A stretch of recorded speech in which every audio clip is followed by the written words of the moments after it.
Hi, Hi friends, I'm Olivia Smith. Thanks for visiting my YouTube channel where I share the latest global news every day. You can also read more news on TimeGlitter.com. You can find all the links in the video description below. Friends, don't forget to hit the like button, drop a comment, share with others, and subscribe to the YouTube channel. Now, let's jump into today's news. News headline: Mitch McConnell to step down as Republican leader in U.S. Senate. News details: Mitch McConnell, the senator from Kentucky, has announced that he will resign from his role as the leader of the Republican Party in the United States Senate by the end of this year. This decision is expected to have a significant impact on American politics, especially during a time of intense political activity. McConnell, who is 82 years old, holds the record for being the longest-serving Senate leader in the history of the United States. However, he is a controversial figure in a country that is deeply split along political lines. Recent concerns about his health have led to widespread speculation about his ability to continue in his role. McConnell's departure as Republican leader marks a major transition in American politics, and it comes at a time when the nation is grappling with various challenges and uncertainties. McConnell's aides have stated that his decision to step down, announced on Wednesday during a Senate session, is not due to any health issues. McConnell himself expressed that recognizing when it's time to transition to the next phase of life is a valuable skill. He stated, "So I stand before you today to say that this will be my last term as Republican leader of the Senate." From the White House, Joe Biden, who served alongside McConnell in the Senate for over 20 years, expressed his sentiments, saying, "I've trusted him and we have a great relationship. We fight like hell. But he has never misrepresented anything. I'm sorry to hear he's stepping down." There has been ongoing speculation about McConnell's endorsement in the expected rematch between Donald Trump and Biden this year. McConnell and Trump have been in conflict since January 6, 2021, when Trump encouraged his supporters to attack Congress in an attempt to disrupt the certification of Biden's victory. Despite voting to acquit Trump in his subsequent impeachment trial, citing that he had already left office, McConnell strongly criticized him. In response, Trump launched personal attacks on McConnell and made racist remarks about his wife, former Transportation Secretary Elaine Chao. Contrary to McConnell's expectations, Trump has remained a prominent figure. Despite facing numerous criminal charges, legal defeats, and efforts to prevent him from running for office due to his role in inciting insurrection, Trump is poised for a third consecutive nomination. Jamie Raskin, a Democrat from Maryland and one of the House impeachment managers, shared his thoughts with reporters on Wednesday. He expressed his mixed feelings about Mitch McConnell's actions during the second impeachment trial, stating, "I felt that he was appalled by what Donald Trump had done. He knew the truth about what Donald Trump had done, and yet he couldn't bring himself to vote to convict, along with 7 other Republican colleagues who joined the Democrats." Raskin acknowledged the challenges McConnell faced with Donald Trump's influence in the Republican Party. However, he also pointed out that McConnell didn't demonstrate what Raskin called the ultimate courage, which would have been to vote for conviction and rally enough support from other senators to prevent a recurrence of the situation with Trump. As concerns grow about the threat Donald Trump poses to American democracy, nearly all of McConnell's leadership team have endorsed Trump except for one.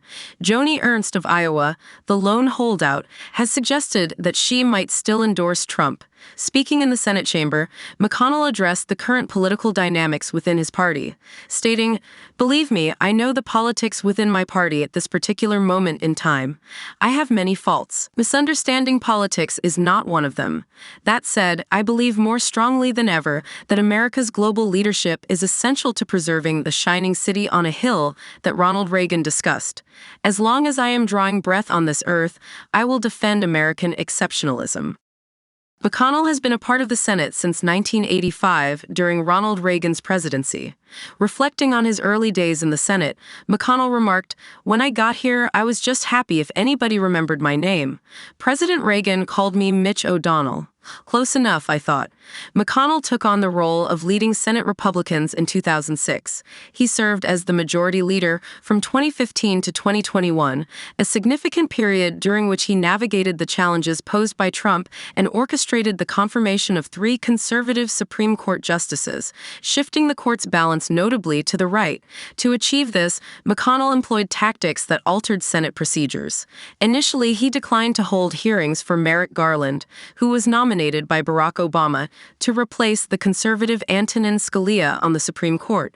McConnell argued that such a change should be deferred until after the upcoming election, allowing voters to express their preference for the type of justice they desired. Following Trump's victory in the presidential election, McConnell successfully appointed Neil Gorsuch, who had a Catholic background and corporate ties, to fill the vacant seat.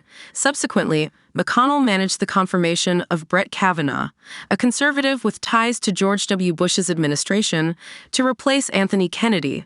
This appointment replaced a moderate swing vote with a steadfast conservative despite a contentious confirmation process. During Kavanaugh's confirmation, McConnell famously expressed unwavering support despite allegations of sexual assault made by Christine Blasey Ford, a college professor. Kavanaugh denied these allegations, and McConnell stood firmly behind him, reportedly stating that he stood stronger than mule piss in support of Kavanaugh.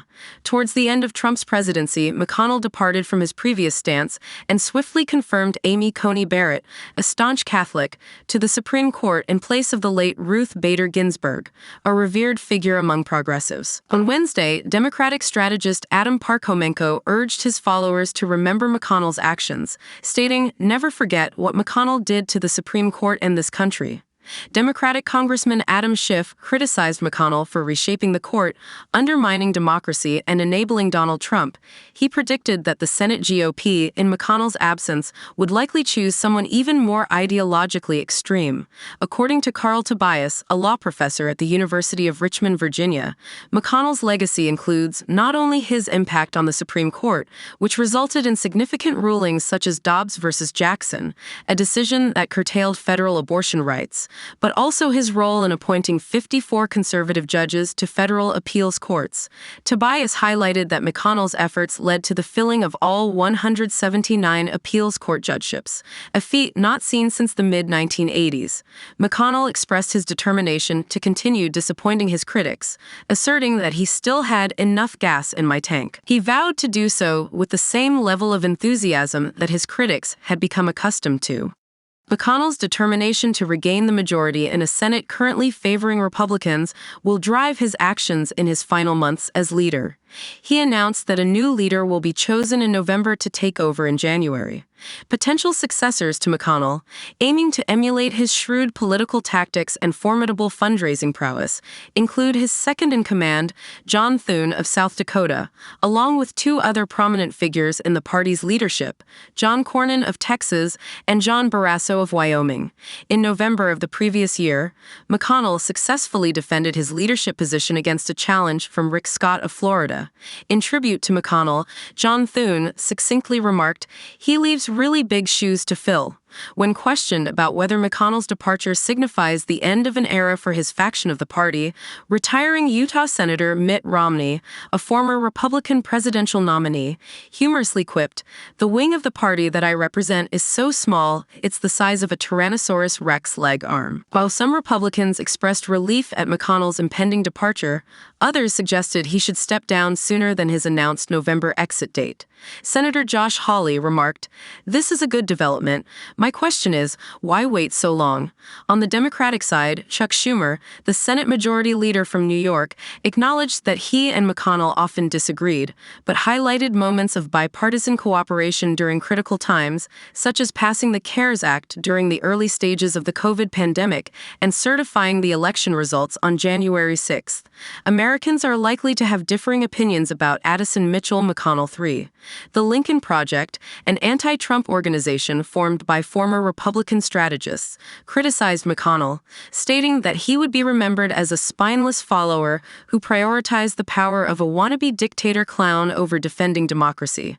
Friends, don't forget to hit the like button, drop a comment, share with others, and subscribe to the YouTube